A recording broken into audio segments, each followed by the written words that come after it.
Well, Douglas Hall was built simultaneously with Lincoln Hall, and I also believe Stevenson Hall. They were all built simultaneously, and they finished Douglas and Lincoln Hall together in 1951.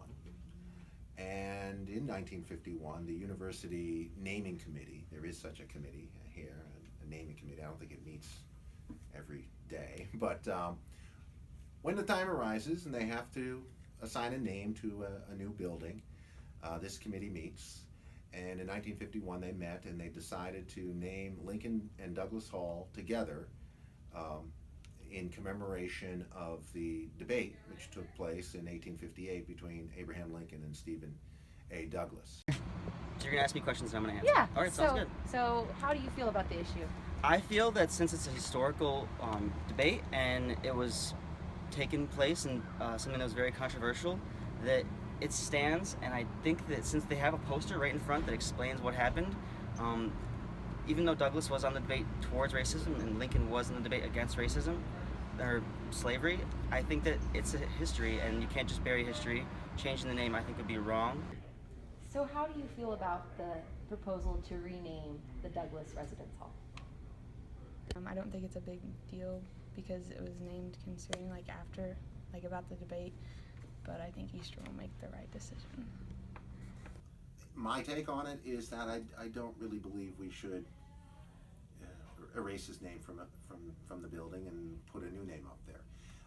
I think, if I were to be asked today, if they were building the dorms today, what I thought they should be named, I don't think I'd propose Lincoln and Douglas simply because, from my perspective, we've already got enough Lincoln and Douglas around this state, right? It's everywhere, right? Right.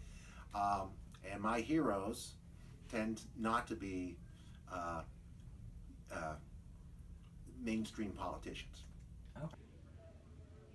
Douglas didn't exactly have a pro-slavery platform. He was very careful about that, right?